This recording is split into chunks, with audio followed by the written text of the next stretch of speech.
Hey, it's another studio episode. I'll talk about Siberia, about the upcoming tour to Ethiopia, about how the coronavirus is putting photo travel upside down, and of course, after Siberia, there will be a bit about taking photos of ice. This is Tips from the Top Floor, episode 896 for March the 8th, 2020. Tips from the top floor, tips from the top, alright, from the top floor.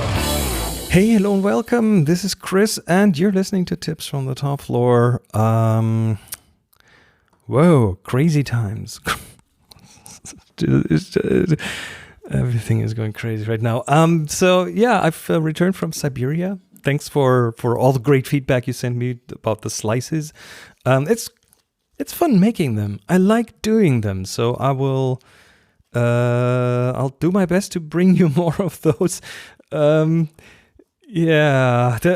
this is a studio episode, as you can hear. But again, the next one will again be a slice. We had an amazing journey. Siberia was great. The Moscow extension was wonderful. Seen a lot of good stuff. And yes, before you ask, the elephant in the room is, of course, the coronavirus. And it does have an impact. In many ways, it does have an impact. Just in general. And photographers love to travel, so the whole travel business is feeling it, which I'm not surprised about. The world's biggest trade show, the ITB in Berlin, which was supposed to start a week ago, that's been canceled. Huge trade show. That's where a lot of the travel agents book their tours with the tour providers. An important business trade show, and yeah, it's gone. It's not happening this year. Travel in general is being cut back. A lot of airlines are beginning to struggle. So everyone feels the virus. For our Lake Baikal tour in Siberia, the virus had a very different meaning, a very different outcome, because it meant that there were less tourists overall. And that was because of one reason. Well, Russia is still very minimal in the number of reported cases. But while we were there, and the whole corona COVID-19 thing started to blow up, Russia canceled all Chinese tourist visa. So as a result, because you do run into other tourists on Lake Baikal here and there, and the Chinese tourists have kind of become more. Well, Chinese have traveled more in the last years, and you saw this at Lake Baikal. But this time around, no other tourists, or hardly any other tourists, much less than usual. So we had most of the lake for ourselves, which, from a photography point of view, was amazing. I mean, the photos, I have photos online. Siberia photos are at tfttf.com/BaikalPics, BAIKALPICS, tfttf.com/BaikalPics. But of course, the reason behind that empty lake for us was not that amazing. Next up is Ethiopia, which is where I'll go next with a group. Actually, the flight is out tomorrow, so I'll take a train down to Frankfurt tomorrow and then hit an Ethiopian Airlines flight tomorrow. They have no reported cases yet, and will also be mostly in areas that are sparsely populated, the tribes in the south of Ethiopia, Jinka, Omo Valley. So, in general, this is a real thing, right? The virus is a real thing. But in general, I don't really subscribe that much to the panic. I'm a great fan of good numbers and statistics and scientifically founded information. And most of the media out there, they have the wrong incentives, which is why there's so much clickbait around the virus and so much shouting and so much fear-mongering. I mean, it does have to be taken seriously. That's a fact. This thing is happening right now, and it is growing. But I like sites like worldometers.info, for example. Worldometers .info. I'll link that in the show notes. They have an entire section on the coronavirus with really good numbers and statistics, and they link to their sources. They explain the numbers. Very level-headed about the whole thing, which is a really fresh breeze in the crazy news cycle that we have right now. Yeah. So, and of course, I mean, I'm doing everything that should be done anyway. I mean, I'm not telling you anything new. Don't touch your face. Don't shake hands. I'm still looking for a photographer's handshake that doesn't involve touching each other. I don't know. Maybe hold up your hands and make a clicky index finger gesture while smiling. I don't know. You let me know. You send in an audio message. Record a voicemail. voice@tfttf.com. Let me know what you would do as a replacement for a physical handshake. What else? Wash your hands with soap for 20 to 30 seconds because that's how long it takes to catch everything. Again, I'm not telling you anything new here. Don't use towels that have been used by others. And do have enough hand sanitizer and use it in case you can't wash your hands. In fact, the hand sanitizer shelves in our shops here are empty. So we've begun making our own hand sanitizer with based on I don't even know, it's like a WHO recipe or something, with rubbing alcohol, hydrogen peroxide, bleach, aloe vera gel to make it nicer to your fingers. There's plenty of recipes out there, and you can get those ingredients relatively easily. So from what I see, what's really important is that the alcohol concentration isn't too low, but also not too high. I think it should be around 70%. Not an expert here, so do your research. But from what I read, a higher concentration will not be better for various reasons. Again, I trust the scientists on that. So yeah, I'm playing it as safe as possible. Our upcoming Bhutan tour, which is due in 4 weeks. So the plan is I come back from Ethiopia. I'm here for a week, and then I head out again to Bhutan, which is one of the reasons I started the whole slice thing because, yeah, it's a bit tight. I planned this a bit tight. I have to admit, I should have planned with more time in between, but that's just the way things turned out. So that Bhutan tour that's up in 4 weeks, that might change because the Bhutan just had their first confirmed case. And as a reaction, they have closed their borders for tourists for 2 weeks.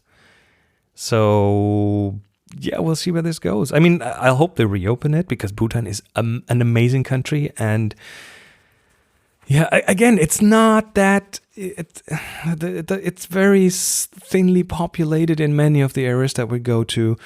We won't be using public transportation and so on and so on. But just in case they keep the border closed, which is a real possibility, even though I hope it's not going to happen.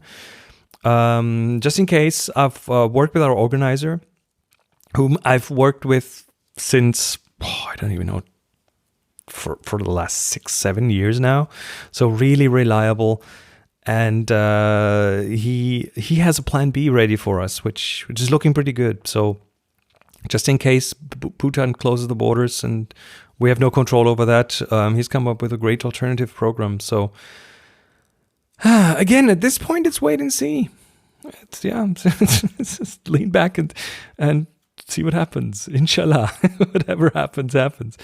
But yeah, the whole field of travel is feeling this big time right now. Bookings are going down, so that this has a big economic impact.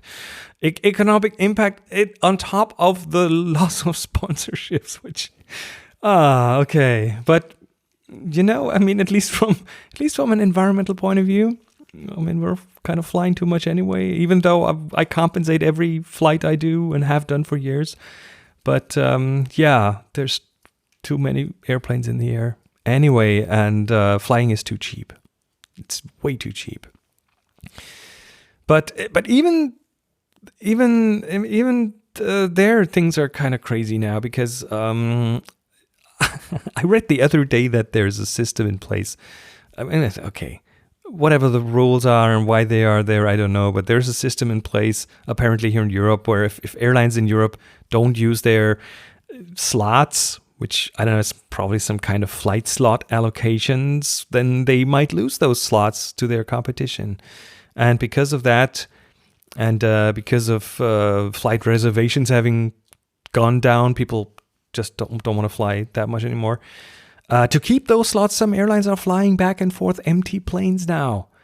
That's what that it was in the it was in the news. I didn't check the sources on that, but it sounded kind of reasonable.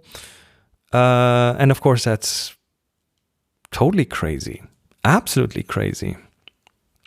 And of course, travel isn't the only thing that the virus might have an impact on. I would assume that camera manufacturers will also feel this. If the whole economy gets a big hit from that, and it will, I'm very sure about that, then people won't spend as much money, so the sales will go down. Production is a wild card. I mean, some cameras might have their debut moved out months, maybe same as the James Bond movie. And again, maybe that's not the worst thing. I mean, let me be adventurous here. Let me venture the guess that most of us, the majority of us, does not need a new camera. I certainly don't, and I know most people that I know who are into photography don't need a new camera. What we need is to learn to use our existing cameras better. Our existing gear. We have way too much gear. We have way too many cameras, and throwing money at the camera being a bit lighter or a bit faster or a bit better in low light will not make us better photographers. So, well, let's all work on that. Maybe indoors for a while. I mean, this might be the time when your investment in that macro lens and some of those LED lights and the studio equipment and the tabletop backgrounds, maybe that's the time when this will finally pay off big time. So yeah, don't let any of the panic get in the way of your creativity. I think that's what I want to say. Fear is not a good teacher. And if anything, I believe you could use photography to take your mind off things, right? Channel that into some photography experimentation. Anyway, I'll keep you posted in the slices back here. I think I will actually have access to some data while in Ethiopia, so I'll do my best to bring you some slices from there. I'm certainly planning to enjoy the photography there, enjoy the experiences there, enjoy the cultural experiences there. So yeah. Also, quick thanks. There's new and updated pledges on Patreon by Tony, by Tobias, John, Brian, Raphael. Thank you so much. Also, let me open this one here. My little. Sorry, I should have I'm opening my little banking up app, which has the SEPA account that I'm getting donations from. I'm just sorry, I didn't prepare this, but I do want to read some of the names there. Because yeah, SEPA is getting some love. SEPA is the Eurozone money transfer. So Olaf has donated something, and Tobias has donated something. You guys are amazing. You're wonderful, and yeah, I do appreciate this, especially now that the whole travel thing. Oh yeah, I don't even know where to go from here. One last thing, by the way, a quick reminder. I haven't talked about this in a while. There's the Patreon Wall of Fame, which is a donor's kind of Wall of Fame. If you are a patron and if you are a SEPA donor, you get your name featured on the Patreon Wall of Fame. It's a webpage on tipsfromthetopfloor.com. And if you pledge more than $3 or more per episode, you will that's on Patreon. You will also get your name linked to a destination of your choice, so you get a free link out of this to your your Flickr account or your photography website. Maybe you have your own website. But I'll need your help if you want me to do that. If you want me to link then you'll have to let me know and send me a short message, and I'll get that fixed. What else we'll get to the photography in a minute.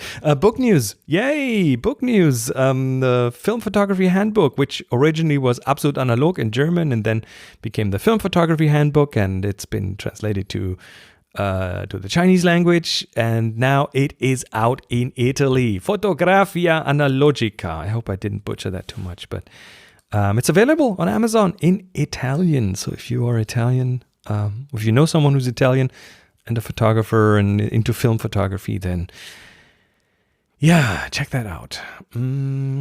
Last piece of news, absolutely last piece of news, is that Tips on the Topper is officially off the charts, which is a section of the podcast magazine.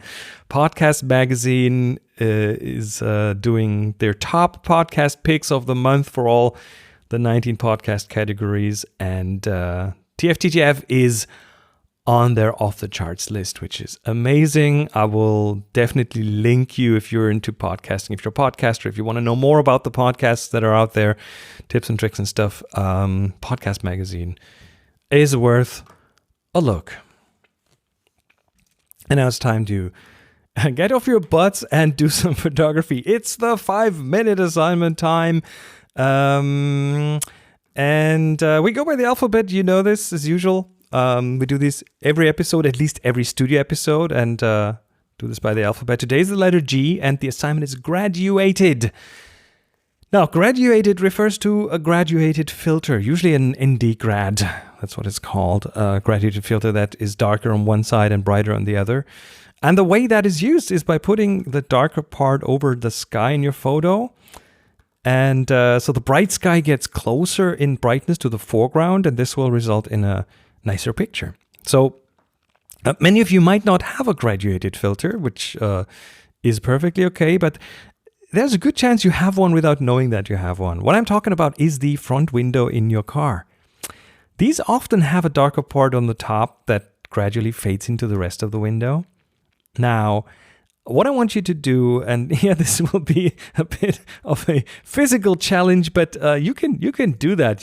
What I want you to do is, well, first of all, clean that car window, because you want as clean as possible window, and then take your camera and shoot through that part of the window in a way that the darker part covers the sky and the normal part of the window is on the landscape, and the part where it blends is like on the horizon. It's a great and simple way to test what a graduated filter will do. And maybe, just maybe, it'll open your eyes to the possibilities, and you'll go out and get a dedicated graduated filter to play with a bit more. That would be great. And here's how you join. There is the 5-minute assignment channel on the TFTTF Slack, and you can also post them to your favorite social media with the hashtag 5-minute assignment, number 5, and then minute assignment.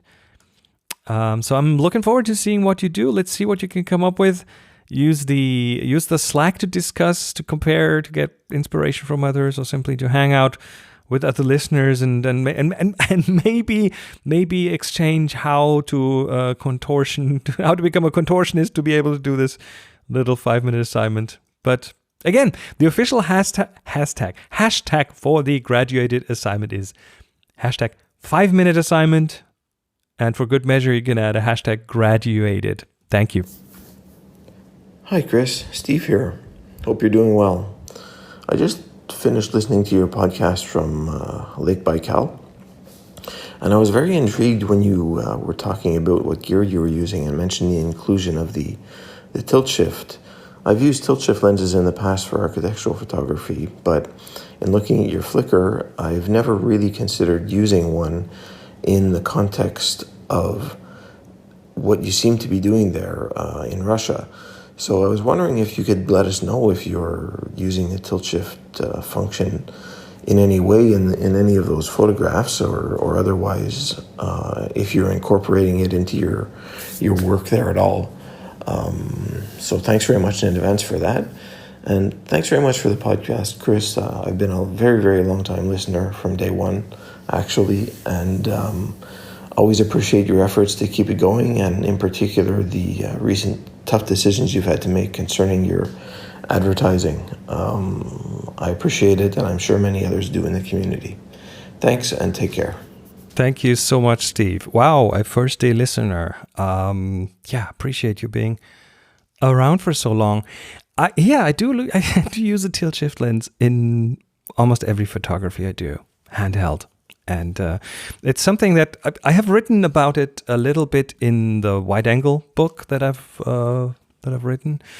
The last 2 chapters are on tilt shift, and the thing that I do is I use it for of course, for the intended purposes, which you are referring to, and that is for architecture, use it to correct perspective, to keep the vertical lines parallel, to enable you to get something in the shot that you don't have to tilt the camera for. There's just some basic rules there that a tilt shift lens makes easy to do.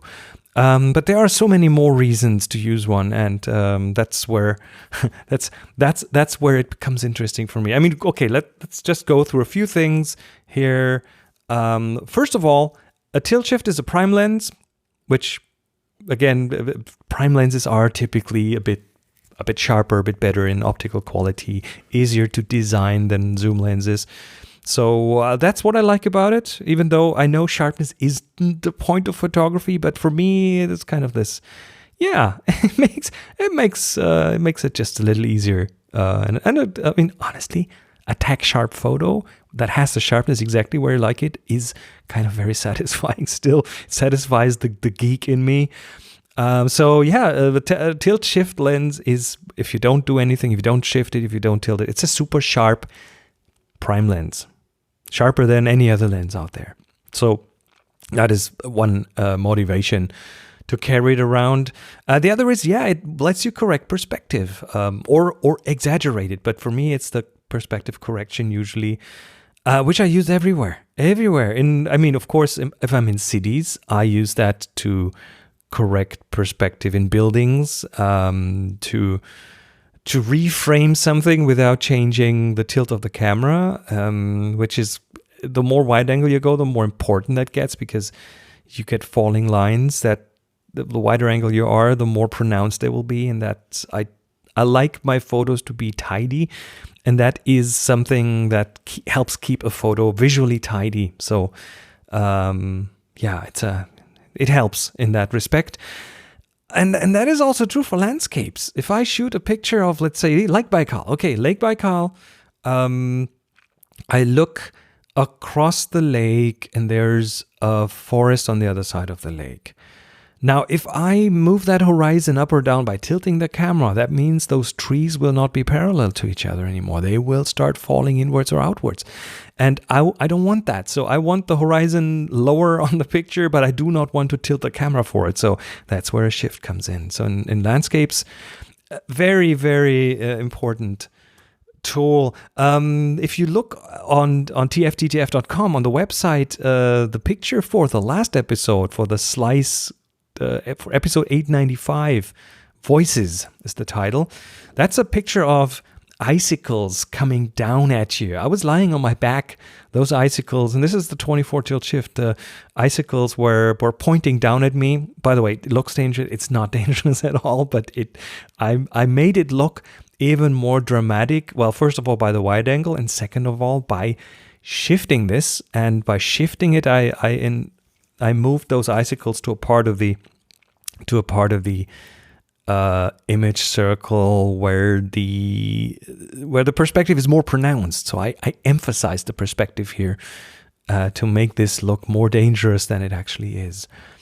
That's the two main things I use my tilt shift lens for. That's only shift. Sometimes I tilt, which can give you, like, it can change the depth of field, or it can give you seemingly more depth of field. And I use this for some of the close-up shots, some of the landscape type shots. And that's pretty much what I use it for. And I find it very, very, very reassuring that it's manual focus, and it means I have to do some more work to get the focus, but it also means the focus is every time exactly where I want it.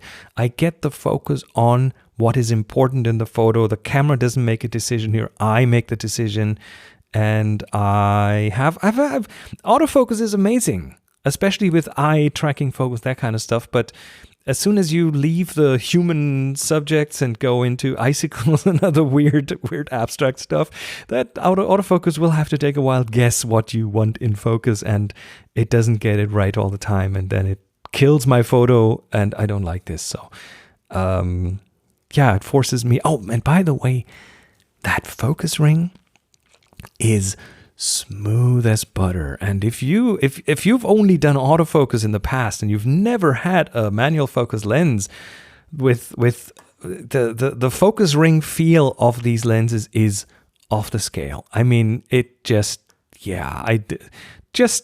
moving this is so precise, so it's made for being manual focused, and that is just so very different from the autofocus lenses that we all have now. So and it's not even nostalgia. It really helps me get to the result I want to much easier, much faster. And yes, I do know you can change the perspective. You can correct the perspective or exaggerate it afterwards in post. But the tilt shift just gives me what I want right in camera, so I don't have to do any work anymore. And that again links into my workflow, which is the 1 hour, 1,000 pictures workflow, which I wouldn't be able to pull off if I didn't use stuff like this to help me get the photos as good as possible in camera, so I don't have to put much work into them after the fact. Anyway, that's just a few things. And the thing I'm really proud of is that I can pull this perspective stuff off but without a tripod, without a spirit level, without the compass and stuff in the camera. I can pull this off handheld, and it's not that hard. I explained this in the book, by the way. It's not that hard to do it, and it is very satisfying to have. It's always satisfying to have a skill, to be skillful in something. And for me, that is one of the things that I press that shutter. I know I have the photo the way I want it with the corrections I want. And it just gives me that big sense of happiness. I don't know a better word for it. It makes me happy. So it's the right thing for me to do.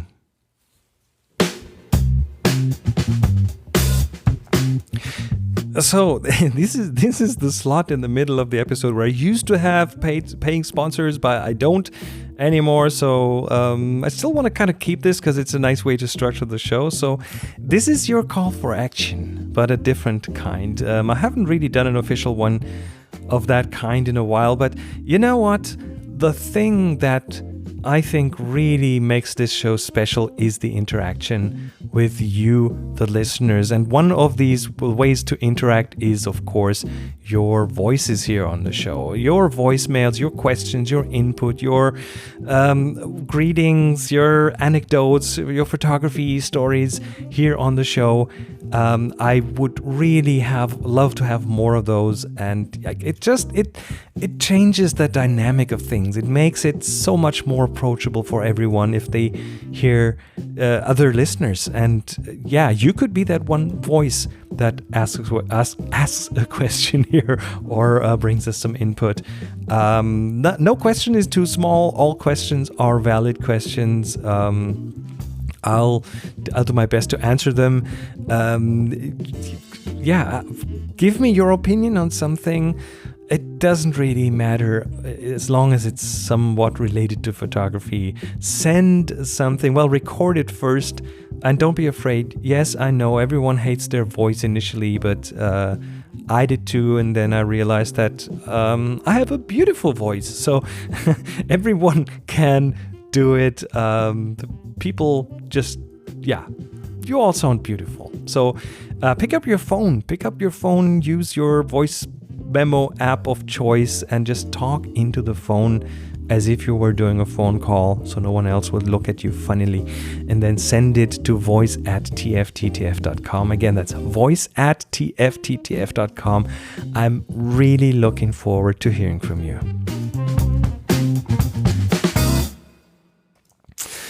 Yeah, I have just because I just returned from a very cold place, I thought I'd talk briefly about ice and what that means for photography. Again, after all the slices, and if you haven't listened to those, I highly recommend you do so. You might have spotted a pattern, right? Of the Arctic, Norway, Lofoten last year in February. Now Siberia in February. I love the cold. I love the ice.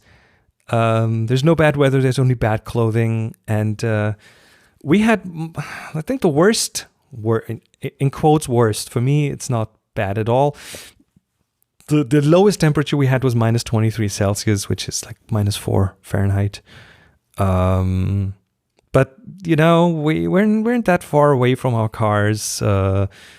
The vehicles are always nearby, so if you need to warm up, you warm up. But it's a dry cold. It doesn't really creep into your clothes at all. So I had a down jacket on with my infamous down jacket. I'm pretty sure you will hear about this sooner or later, because this is my old down jacket. It's like 6-7 years old, which. Again, you don't use this all the time, but it's a very lightweight down jacket, which also means it has a very thin outer layer, and the goose down in the jacket started to poke through, and so I was the guy who always left like a trail of feathers behind him. I was the chicken of the group. So that's what I wore. I'm getting a new one, by the way. That's what I wore. In addition to the down jacket, I had a pair of ski pants on, which were lovely, nice and warm. A pair of relatively thin goat leather gloves, which I have had for a couple of years now, and they are amazing. I mean, but this is a very relative thing, a very personal thing, because I'm a radiator, right? I just don't get that cold that easily. So for me, those were perfect. They really kept my fingers warm. It wasn't always minus 23. I mean, in some cases we had like minus 5 only during the daytime. So, and those goat leather gloves have a thinned index fingertip, so you can use and a thinned thumb fingertip. So doesn't flip open, but it's like a little thinner part, so you can use the camera through it. And they have like they work with capacitive screens, so you can use the touch screen on the camera on your phone with the gloves. I love those. If they go, I'll have to buy a new pair. And some of the participants on the tour borrowed the clothing, the warm clothing, from our organizer, which is part of the package. So you don't even have to bring like big stuff with you. It's already there. Not the most stylish choice, but definitely a very warm choice. So everyone was happy. From a photography point of view, there's let me pick 3 things. Exposure, technical exposure, based on the whole snow thing. Often if you shoot in automatic exposure, you'd have to exposure compensate to avoid gray snow. So we're talking +1, +2 stops compensation upwards. You want to watch the histogram. Shooting with the tilt shift a lot of the time. I shot mostly in manual. So for me, that was a different kettle of fish. Ice is ice is very, very varied, from white to black.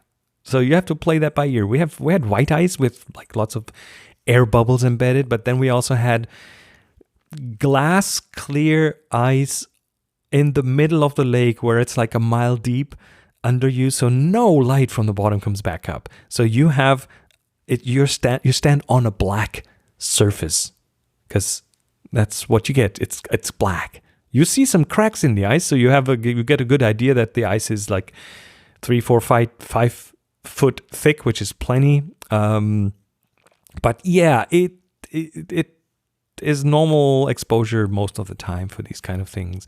You'll have sun reflecting in the ice, which makes beautiful highlights, is nicely showing the surface structure. And in some of those cases, shooting directly into the sun, against the sun, to have it in the shot, in the sky, but also in the shot and the reflection. Some of those shots actually work really well with an exposure compensation downwards, where you darken the picture down even further, which can nicely bring out the structure and the depth in the ice, which is again hard to explain. It's even hard to photograph, because the ice has such a three-dimensional structure. You do these slight movements and you get this depth, which is really hard to reproduce in a photo. You can check out the Siberia pictures. I've linked them in the show notes, so to get an idea. So that's the exposure part, the technical part. From a subject matter point of view, I mean, ice, of course, ice and snow. The sun, very often we had sunny skies. Siberia has, I believe, over 200 sunny days a year. So yeah, most of the time we had sun and beautiful sunsets, sunrises at that time of year in February. The sunset isn't too late and the sunrise isn't too early. So that was, participants in the group made use of the morning hours to get a sunrise. I managed to get up once for a sunrise around, like, sun rose around 8 o'clock, so it wasn't too bad. Just in general, landscapes as a subject matter, there are tons of landscapes, very, very mixed ice-scapes as well, because the ice is so varied, so diverse. It's really, again, look at the photos, so that should give you an idea. The harsh light, the Baikal sun is definitely something that you can use as a subject matter. And then people. You will see a lot of my photos have people included in them to help give things a scale, to help give things something that isn't really a subject, but that helps to kind of stand in for a subject. Maybe the icicles hanging off the ceiling are the subject, but that person there in the background anchors it in reality, takes it a bit away from the fully abstract side. And in general, from a subject matter point of view, I was looking for coverage, for trying to cover the same thing from different angles, walk around something, especially with the reflections. That is a lifesaver. You'll see one of the photos that I took is of like a whole bunch of triangles, shards, stacked behind each other with the sun reflecting off of them. It's like 5 or 10 of those. And the sun reflects off of them. We saw them from one side and I took a photo and it was, yeah, okay. And then I started walking around and all of a sudden I get this glint of reflection in the corner of my eye, and I look back and I move my head left and right, and there it is, this one spot from which all those shards light up. And it blew me away, and it's one of my favorite photos from this year on Lake Baikal. It's just mind-blowing. So I guess I'll make this the main photo of this episode. So check out 896, episode 869, 896. On tfttf.com, you'll find that. Post-processing, the post-production is different with ice, because ice often means, like, if it's a lot of white, if it's a lot of low contrast. We did have a few not sunny days, even not that many, but if that comes together with a lot of snow, you have very thin contrasts. So the question is really, do you want to keep that feeling of the low contrast, or do you want to raise it? Do you want to raise the contrast? That's personal preference for me. It's almost always, I want to pull out a bit more contrast.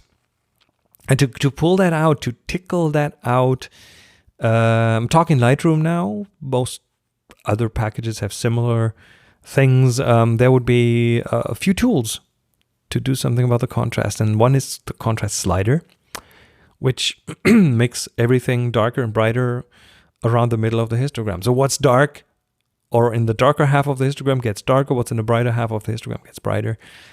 The problem with ice is the ice isn't usually around the middle. Ice is further up. So what the contrast slider will do with ice and snow is it'll make it brighter, which in that case you don't want. You want to increase the contrast within that structure. So clarity is another one that used to be the go-to for a long time. And that's a local contrast enhancement, which acts on just local parts of the photo. It makes the photo more dramatic, and it's very easy to overdo. And I'm really tired of it. I don't like clarity anymore. I do use it very sparingly and very locally. I brush it into one or two areas, and that's it pretty much. So contrast, it doesn't really help you. Clarity, I don't like it that much anymore. Texture. Adobe added that to Lightroom a while ago, and it is like clarity, but with for smaller structures, for finer structures. So that on some of the icy surfaces is interesting looking, because it'll bring out some of the smaller structures and of the finer structures. But again, it's easy to overdo. So I'm trying to keep my hands off it, at least from a global point of view. I might brush it in here and there, but I'm trying to be very conservative with the texture as well as with clarity. Another one that I've recently come to experiment with is the dehaze slider, which again isn't Lightroom exclusive. Others have that as well. I think On One has a haze slider, which is kind of the opposite of the dehaze slider, but then both go towards the negative and the positive. So they do similar things, which is an interesting one, because with low contrast things, it will add contrast and color contrast, and it'll tickle out structures, and it'll emphasize small contrast differences. So if you have something, let's say a sky with just a little bit of structure in it, the dehaze slider can make this pop beyond belief. Again, easy to overdo, very easy to overdo. I will sometimes just use it locally with a brush to get some more detail in something. But all these tools all do something with contrast. And as I said, easy to overdo, most of them. So here's a general tip on the post-processing of these kind of shots. Do your post-processing on them, but then wait for a day. Just let them sit. Just ignore them for a day. If you think, wow, this is amazing, don't go post it online just like right away. Give it a day, revisit it later, and then see if that still works for you, or if it feels over the top, or if it doesn't feel enough.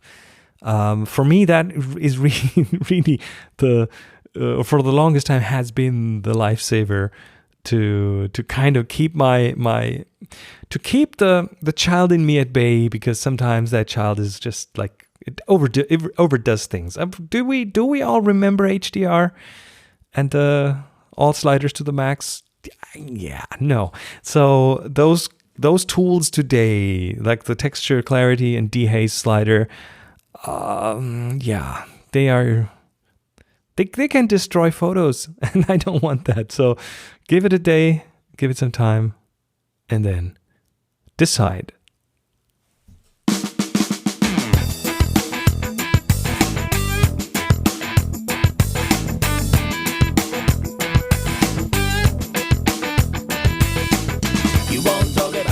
All right, that was it for this week. Again, thanks everyone who supports this show over on Patreon or via the SEPA transfers or any other way. There's so many ways. Again, go to tfttf.com/support to find information. Very new development. The SEPA transfer is now open, but I just realized this a week ago. This is now open for credit card payments too. So if you if you feel like it, you can pay by credit card. You can go there and throw some money in that way. So that would probably be the absolute. If you're from the States and you're not in the SEPA range and you want an easy way to shoot me some bucks, a bit for the tip jar, then go to tftjf.com/support. There's a link to that as well. And thank you. Really appreciate it.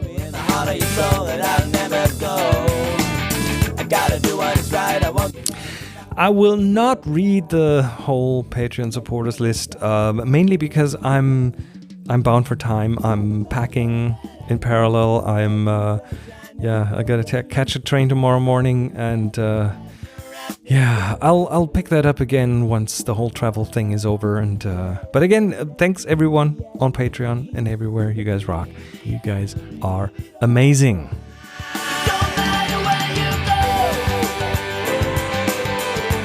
As usual, music for the show by Jeff Smith, by Silent Partner and HB Kagerut.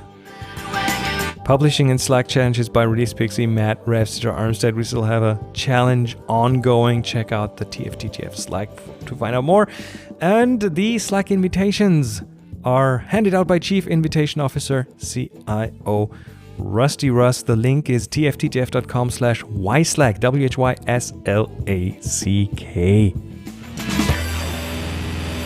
I remember that I told you. My name is Chris Marquardt. You'll find me on social media at Chris MARQUARDT. Go out and take amazing photos, share them with the world, be nice to each other. Take care of yourself, and happy shooting.